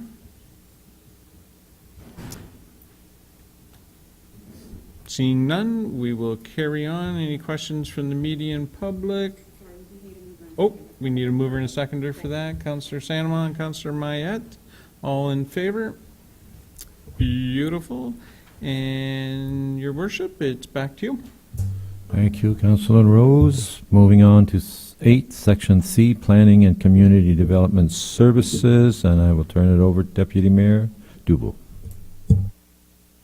Thank you. Under our consent agenda, we have one item, recommended action that the following consent agenda items, having been given due consideration, be received for information, and it's the Huronia Animal Control monthly comparative reports. So, any discussion on that particular item? I need a mover and a seconder. Moved by Councillor Clue, seconded by Councillor Cumming. All those in favor? Carried. Under matters for consideration, we have a zoning bylaw amendment for 45 Edward Street. Recommended action that the zoning bylaw amendment application ZA 10-2018 is approved for the property at 45 Edward Street to add a cancer support center as an additional permitted use to reduce the interior side yard setback from 4.5 meters to 1.5 meters for a building, and to reduce the exterior side yard setback from 7.5 meters to 3.0 meters, front yard setback from 7.5 meters to 5.7 meters for a parking area, and that the Council of the Town of Penetanguishene deems the application to be consistent with and conforming to provincial policies, the County of Simcoe official plan, and the town's official plan. I could have a mover. Moved by Councillor Sandemoss, seconded by Councillor Clue, I want to say all the time. Okay. Anyway, discussion on this particular item. Andrea, do you have anything to add? Thank you very much, Deputy Mayor. No, I don't believe I do, but I would happily answer any questions. Thank you. Yes, Councillor LaRose. Just one, thank you, Deputy Mayor. With the changing of the reducing the lot lines, like the setbacks from all the sides, would that hamper anything if and when Lucy Street ever did go through? Andrea? Through you, Deputy Mayor, to Councillor LaRose. No, it won't. There is still sufficient land there on the town's road allowances to allow for, sufficient infrastructure and width of a roadway itself. It really is just an implementation of site design itself that they've been asking for with those modifications to setbacks. Further comments? Yes, Your Worship. Thank you. Just a question through to Andrea. Andrea, on these changes in setbacks, does it involve the Committee of Adjustment in any way? Through you, Deputy Mayor, to Mayor LaRue. No, it doesn't. So this is a site-specific exception to the zoning bylaw. So there would be two different ways you could typically go about this. If they weren't going through a zoning amendment, they could have managed some of this through the Committee of Adjustment or applied to the Committee of Adjustment. But because they were in front of committee or council for the request of a zoning, we've included it all as an exception. Further comments? Seeing none, I'll call for the vote. All those in favor? Great project for all of us. We'll move on to number 2, an encroachment agreement for 1819 Robert Street West. Recommended action that an encroachment of 1.5 meters for a dwelling on the road allowance of Robert Street West by property municipally known as 19 Robert Street West be approved, and that a bylaw be approved to enter into the encroachment agreement in accordance with the staff report PL 2019-16. So I need a mover and a seconder. Moved by Councillor Clue, seconded by Councillor Mayotte. Discussion? Yes. Just one, Deputy Mayor. At the beginning of the staff report, it says encroachment agreement for 19 Water Street, and then it says on the next one, 19 Robert Street. Very good. We will rectify that. I'm sure it's one in the same. It's Robert Street. Would you like to add anything to this, Andrea? Through you, Deputy Mayor, no, but thank you for catching my mistake. Yes. Oh, we need to have it right, that's for sure. Yeah. If there are no further inquiries or questions, all those in favor? Carried. Number 3, in reference to a refreshment vehicle license, temporary approval for non-motorized hot dog cart. The recommended action that the exemption from the refreshment vehicle bylaw 2004-101 be approved for C. Weatherall for the 2019 summer season, June 1st, 2019 to October 15th, 2019, to operate a non-motorized refreshment vehicle in Park Rotary Champlain-Wendat Park, located adjacent to the town's splash pad. A mover? Moved by Councillor LaRose, seconded by Councillor Sanama. Discussion on this particular item? Yes, Councillor Clue. Thank you, Madam Chair. I had to give this one some thought, as I do spend quite a lot of time at the splash pad, and I put the feelers out to some of my my other somewhat young parents, just to see what the feeling was on having this there. And I think the sense that I've gotten from my friends and my own opinion is that we would really like to see the park maintained as a place where there isn't commercial activity. It's nice to have a place to go for family fun where you're not bugged by your children to buy them something. I have been there in the past when we did have a former food establishment, and I have witnessed a young woman who wasn't able to afford to buy her children snacks, and it wasn't a very nice situation for her children and for the people who were also trying to enjoy the park. My preference would be not to allow a hot dog cart in the park at all. There isn't far to go for a food establishment. Dock Lunch is within a 10-minute walk, as is many other restaurants in the area. And should it be established, I'd say let's leave it out of sight of the splash pad, further down the path. One of the things I know my friends like about going to Little Lake Park is that, yes, there is the option of getting fast food, but it's not visible within the children's play area. And so I'd really like to see the same for our park. Thank you, Councillor Clue, for your comments. I guess I would ask other councillors how they feel about this. Andrea, do you have anything to add? I know that there was a hot dog cart there, I think, last year at the atrium area. Is that? At the amphitheater. At the amphitheater, yes. There was one there on Friday nights. I don't think they were there during the week, but Andrea, if you could comment. Thank you very much, Deputy Mayor. I don't have any comments with respect to Councillor Clue's position with respect to the matter. I do also just want to make it aware, and if it wasn't clear in the staff report, I don't believe it was a hot dog vendor we allowed just last year. It was, I think, 2 years ago, there was another food establishment there. But last year, we did get a request come forward for a ice cream bicycle, and at that time, Council gave a 2-year permission for that. So on top of this ask tonight, there is also the permission for a non-motorized but moving vehicle bicycle for ice cream to travel through our park as well. Thank you. So if there's no further discussion, Council, I will call for the vote. All those in favor? Opposed? It's carried.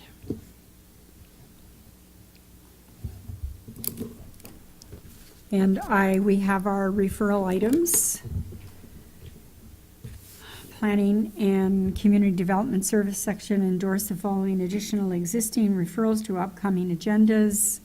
We still have our local smoking and vaping bylaw, vacant municipal property that will come forward, and our update on a SAD improvement program. Is there anything to add to this list? If not, I would ask for a mover and a seconder. Moved by Councillor LaRose, seconded by Councillor Levy. All those in favor? Carried.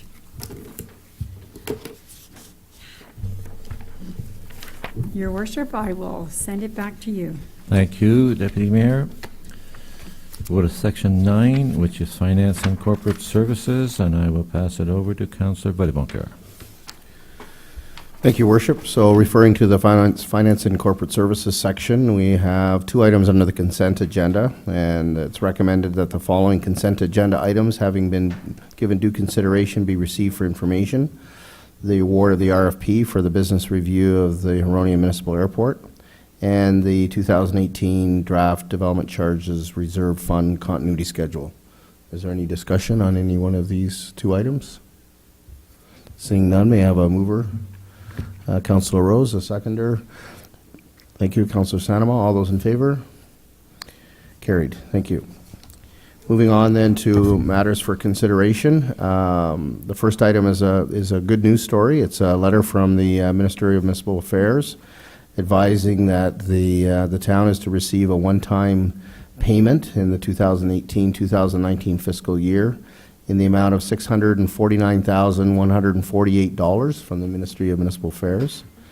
And the purpose of this one-time funding is to support small and rural municipalities' efforts to become more efficient and reduce expenditure growth in the long term. And the recommendation is that staff be directed to draft a report inclusive of options for committee to consider for the utilization of this one-time unconditional funding. Any comments on this good news announcement? Thank you. Councillor Klug? Thank you, Mr. Chair. I can't help but wonder, this is almost too good to be true, so is there any sense of what's getting canceled funding-wise, like more permanent funding? I assume the OOMF grant we know is probably going away, and this is sort of a gift to us to get us through the transition that's about to come. Do we know any more?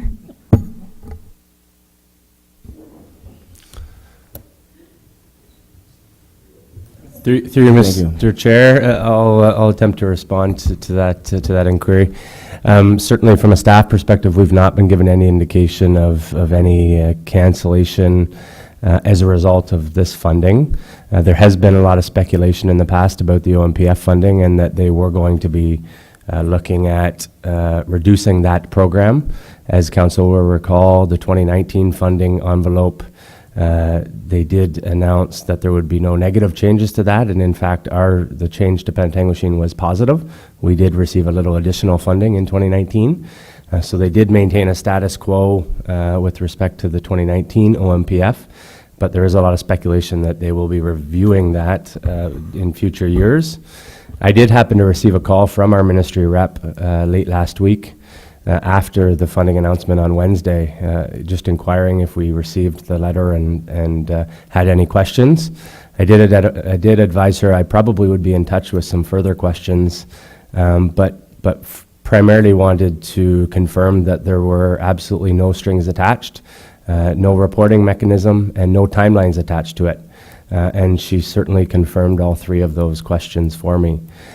So certainly there's a lot of speculation out there in terms of what the funding announcement might be tied to, but certainly we've not been given any indication at a staff level that there's any further ramifications as a result of this funding. My anticipation, through you, Mr. Chair, is to report back to Council in the next, before summer recess. I think there's an opportunity for staff to brainstorm and come up with some opportunities and options, and I certainly would be, I'm sure Council has and committee has a lot of perhaps some suggestions and whatnot that they would like to incorporate as well. My anticipation, although the kind of the umbrella has been pretty vague, they're really coining it around municipal modernization, service delivery, efficiency, so kind of under that auspice, which is pretty generic and pretty vague, but I do want to clarify a couple things with them before Council starts making some decisions. Hopefully that provides some clarity to the inquiry. Thank you, Mr. CAO. Any other comments or questions? Yes, Councillor Sanama. Just as part of the discussion during, when the heads of the staff departments are getting together, I was hoping that possibly the library could be included, although they are separate, they're a separate entity. They are still an integral part of our planning and our budgeting, and would like to see them at the table when they're having the discussions. Thank you, Mr. CAO. Would that be possible to have the library represented around the table when the senior team is having these discussions?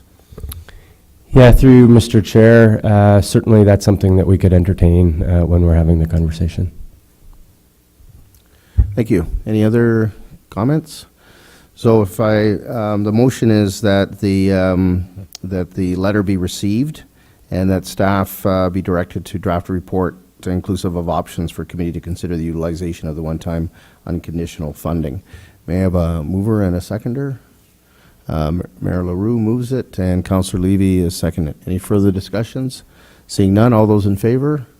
Any opposed? None. Motion is carried.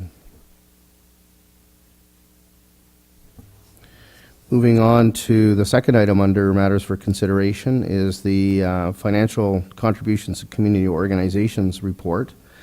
And let me just find it here. Our section had quite a discussion about this report and some of the proposed amendments and the rationale for the amendments. Our treasurer is not here this evening, and I understand that she is primarily responsible for the report. Councillor Cummings and I were talking with the CAO with respect to possible next steps, and perhaps we can open it up to see if anybody else around the table had any comments on this report. Our thought here is perhaps maybe to refer it back to staff for some further work, and that the section might have some further input, but the CAO may have some comments on that as well. So maybe before I just open it up, I'll just ask the CAO perhaps to elaborate a little further. Mr. CAO. Mr. Chair, I thought I would add, we do have our Deputy Treasurer, Natalie Forget, with us this evening, so certainly if there are some questions, if Natalie can answer them or speak to them, she would be happy to speak to them. There may be situations where we need to go back and get some more information, but certainly we do have Natalie here this evening, and we're thankful that she was able to join us in Carrie's absence. So I just thought I'd toss that out there, recognizing that the committee may have some questions in addition to, I think from a staff level, what we're kind of hoping for is to get a bit of guidance and a bit of direction, and if it's committee's will, that we could incorporate into a draft policy. Thank you, Mr. CAO. So are there any questions from members of council on the report? Yes, Madam Deputy Mayor. Thank you, Mr. Chair. I just wonder what, I thought option 3, a staff recommendation, didn't have a lot on it, but it was self-explanatory, and I just wonder, asking you and Vice Chair of Finance what you were thinking, I guess, what's lacking or what you wanted to see. If I could ask that question, or just why we can't deal with it, I guess, this evening.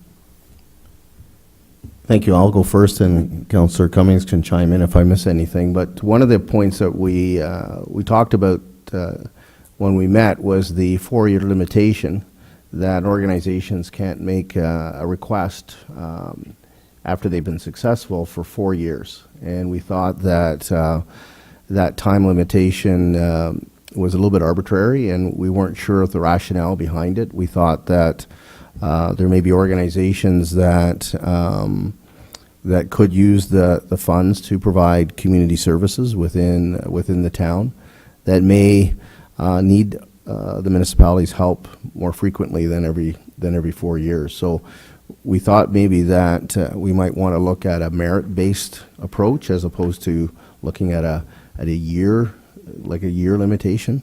So we had that discussion. Councillor Cummings, did you have anything to add on that?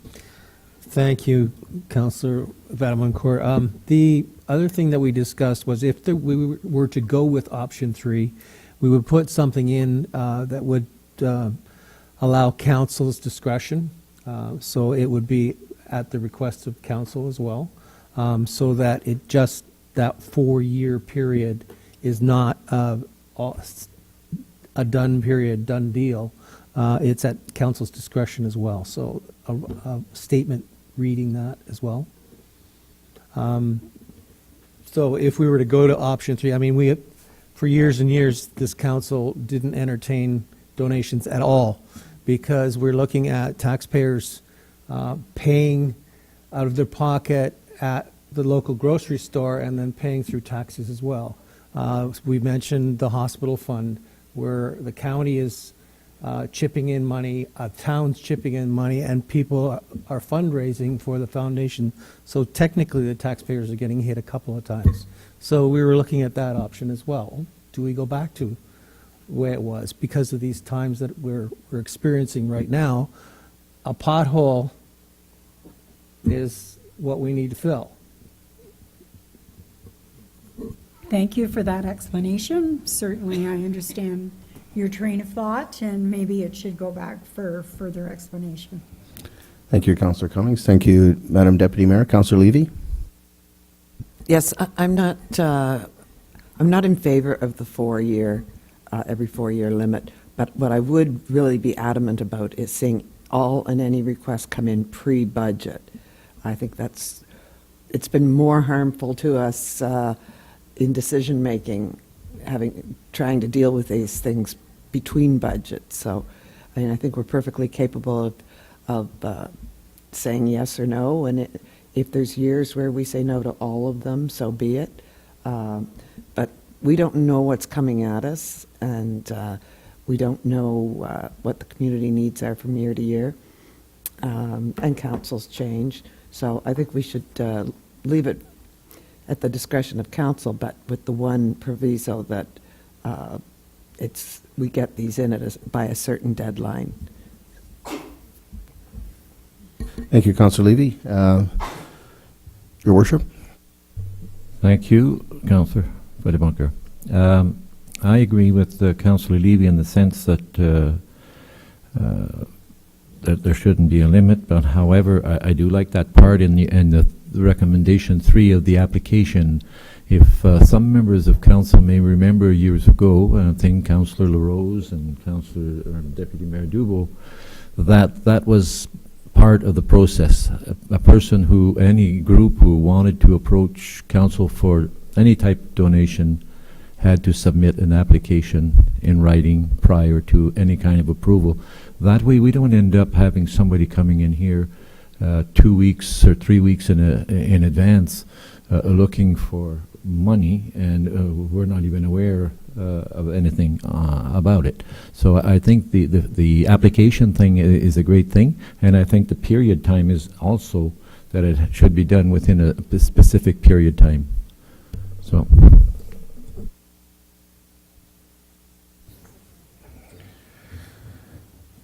Thank you, Your Worship. Councillor Rose?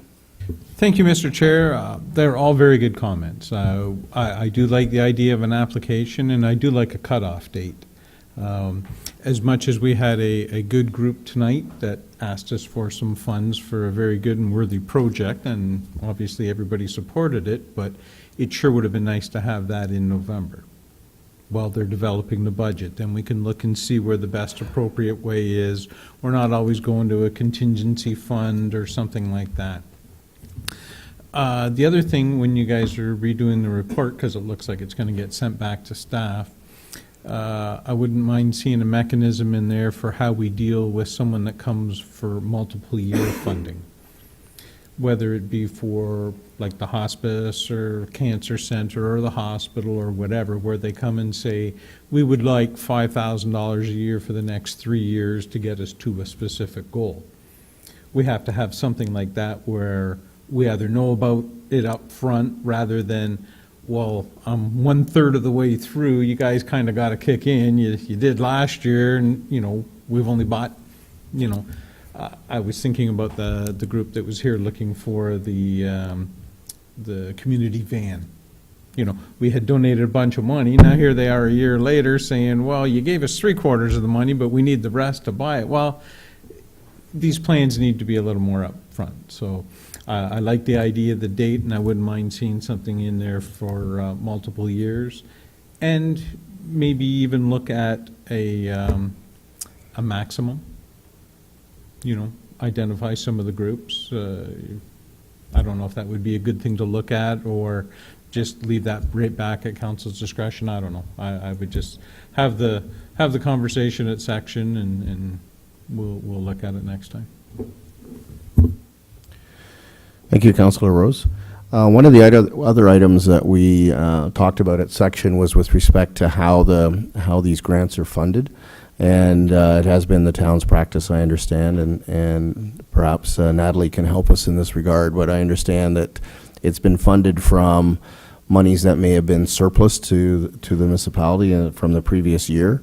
And section discussed that approach, and we're wondering if that is the best approach. If we're going to be providing grants like this, why not make it fully apparent that we're doing it and budget for it, so that it becomes something that, as a municipality, we're saying that we're going to allocate these many dollars for grants as part of the grant program, as opposed to saying, yeah, we're going to do it, but only if we have a surplus in the preceding year. So we had that conversation as well, and I'll just turn to Natalie if she could confirm that, in fact, that's the way it's been done in the past.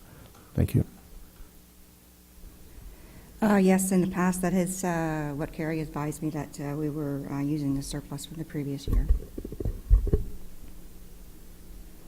Thank you. So any thoughts on that from committee standpoint, in terms of, obviously for future years, that we would look at part of the policy, we would set an amount in the budget, and we would work to that amount, whatever that amount is, that's it.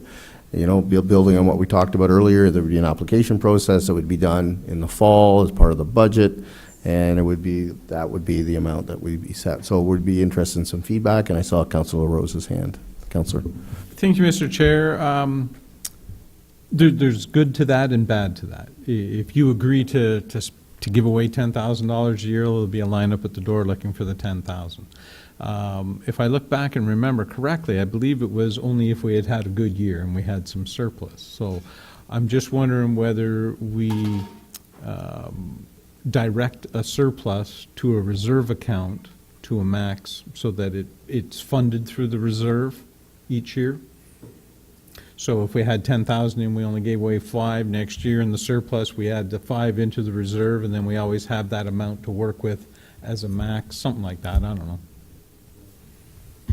Thank you, Councillor.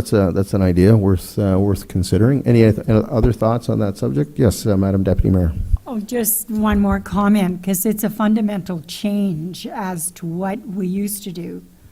Because we, years ago, had made a conscious decision that we would not embark on giving grants. And then subsequent years to that, there was the discussion about if a surplus was available, that we would use a surplus rather than actually budget for that type of give to local organizations. So I like Councillor LaRose's idea about perhaps if we do have some of the surplus dollars and we can put it into reserve for that specific reason, may be the way to go. Because it is a totally different change as to what council had agreed to years ago. I don't know if there's a policy that actually states that, but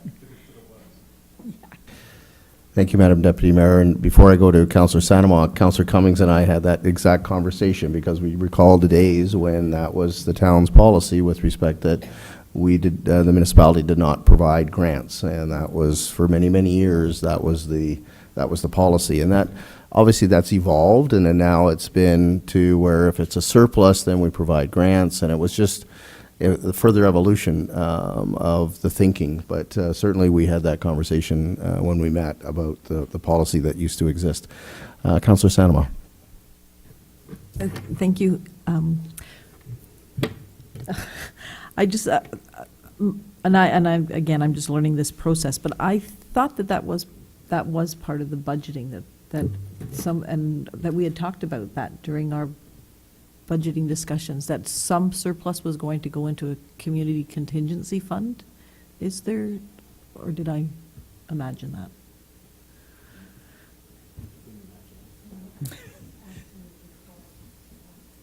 We dealt with the Thank you. So, Mr. CAO, do you have an answer for that question? Through you, Mr. Chair, thank you. There's two different pieces maybe I'll touch on. Annually, we do budget. There is an allotment in the budget as a corporate contingency. I think it's roughly $50,000, and that's an annual line item that's in the budget, and you would have saw that in the 2019 budget. The second piece is, which I think you're recalling, Councillor Sanama, is through the several surplus conversations that Council has had, they've said put it into a reserve, but report back to us with how that allocation might look and how that allocation might take place. And that's what's currently in limbo with our Director of Finance Treasurer, and we do anticipate that she'll be reporting back in the very near future with some expected allocations of that surplus. So I don't know if that answers the question, but hopefully it does. Thank you, Mr. CAO. Any other comments or points on this? Yes, Councillor Rose. Just one quick one. When committee studying it, we should have a cap on the reserve and the amount. Thank you. So we've had a good discussion. Councillor Cummings, did you have anything else that you wanted to speak to from the conversation? Thank you, Mr. Chair. I was just wondering, we've gone from not giving donations to making sure that we have a fund available for donations. So I'm not quite clear where we're headed on this one. The policy itself, if we're looking at option 3, has an application process. It has to be in before December 31st with the reason for the funding. And actually, we wanted to get that in a little earlier than that because we're hoping that the budget's going to be done before December 31st. But those are the types of things I'm looking at if we are going to do it, or do we stick with the same policy? Because the policy right now says we're not doing it. So this is a complete change to the policy that we're looking at right now. So if you looked at the report that was given, the top paragraph of that report gives our existing policy, which means we're not donating at all. So I'm not clear where we're headed here. There's lots of comments, but perhaps staff can give us some clarity on what could happen. Thank you. So before we do that, I'll just, Mayor LaRue has some comments. Thank you, Councillor Bodemarker. I think that we've had a lot of comment and a lot of ideas and input on this whole matter, and I would probably recommend that it be sent back to section for further deliberation and return with new recommendations to Council. Madam Clerk. Thank you, Worship. Madam Clerk. Thank you. The CAO and I have been taking very detailed notes in order to get as much information as possible to give to our treasurer on her return. I have drafted a new motion, sort of, I think, preparing staff to be able to continue working on this based on the comments, as well as return back with the updated proposed policy. And I can read that suggested motion to you to see if committee would be interested. I have that staff be directed to revise the proposed financial contributions to community organizations policy as per the comments received, and that staff return to a future committee of the whole meeting with the updated policy for consideration. Thank you, Madam Clerk. Any questions on that motion? Does that cover what we discussed? Yeah. I see nods, so may I have a mover for that motion? Your Worship, Mayor LaRue, a seconder. Councillor Sanama, any further discussion on that motion? Thank you. All those in favor? Any opposed? Seeing none, the motion is carried. Thank you. So the next item is the composite fee bylaw review, and this is an annual exercise where the municipality does a review of its fees, and there's some fees proposed to be changed. It's outlined in the report. I don't know if there's any questions on any of the fees proposed to be changed. Staff are here in case there's any questions. Any questions or comments? So, seeing none, the motion is that the town's composite fee bylaw 2018 be amended as outlined in this report, and that the staff be directed to bring forward the necessary bylaw for council approval effective May 1st, 2019. Any further discussion? May I have a mover? Councilor Rose, seconder. Saw Councilor Cummings. All those in favor? Any opposed? Motion's carried. Thank you. The next item is council vacancy policy, and this is a policy drafted through the clerk's office. Thank you. Good report. Any questions or comments on the report? Seeing none, the motion is that the staff report regarding the council vacancy policy be received, and that the council vacancy policy attaches as Appendix A to the report CL 2019-10 be adopted. Further question, may I have a mover for the policy? Councillor Cummings, a seconder. Councillor Rose, any further questions or comments? Seeing none, all those in favor? Any opposed? Thank you, motion carries. The next item is another good news story. It's correspondence from the Association of Municipalities of Ontario. Read the federal budget commits one-time doubling of gas tax funds, and the recommendation is that council receive the one-time top-up of the gas tax fund from the federal government, and that staff be directed to draft a report inclusive of options for committee to consider the utilization of the one-time top-up funding. Mr. CAO, did you want to speak to this at all, or is I saw it as somewhat similar to the other announcement? Through Mr. Chair, thank you. Very similar to the previous announcement.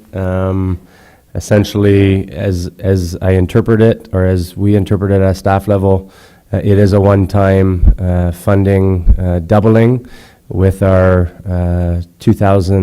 with an additional allotment in 2019 of our 2018 amount. And there is certainly, with this particular funding, there is prescribed eligibility components of the funding, and it is quite wide in terms of the spectrum that we could leverage the funds for, ranging, really from rec, transit, roads. So there is quite a broad spectrum that we could leverage, but we do have to stay within those parameters. And again, similar ask of committee in that staff report back to a future committee meeting with some potential options and opportunities to utilize that funding. Thank you, Mr. CAO. Do you anticipate that both of these funding announcements will be dealt with staff together? That they'll both be considered and discussed and brought forward at the same time? Through you, Mr. Chair, to be honest, I hadn't thought that far ahead, but certainly something that we could consider. I don't see any knee-jerk reason that we would need to deal with them separately. So unless I'm not thinking of something on the spot on the moment now, there certainly could very well be an opportunity to deal with them collectively at the same time. Thank you. Any further questions or comments with respect to this matter? So the motion is that the council receive the one-time top-up of the gas tax fund from the federal government, and that staff be directed to draft a report inclusive of options for committee to consider the utilization of the one-time top-up funding. No further questions. May I have a mover? Councillor Sanama, a seconder. Deputy Mayor Dubo. Any further comments? Seeing none. All those in favor? Any opposed? Seeing none. Motion carries. And the last item is the referrals to upcoming agenda and staff. Did any there that anybody wants to speak to, take off? Do we want to add any to that, Madam Clerk? Are we adding the one item that we spoke of earlier? That's the grants, the grants review. Actually, that item is already on the list. It's community contributions policy, I believe. There it is. So we're just not removing it. Okay, so it's just going to stay on. Thank you very much. Good answer. So the motion is that Finance Corporate Services section endorse the following existing referrals to upcoming agendas and staff. Any questions or comments? May I have a mover? Councillor Rose, seconder. Councillor Sanama. All those in favor? Any opposed? Seeing none, the motion carries. Thank you. And Your Worship, I'll turn the meeting back to you. Thank you, Councillor Bodebalker. I ask for a mover to adjourn. Nobody wants to adjourn? Councillor Rose, seconded by Councillor Saidabaugh. Meeting is adjourned.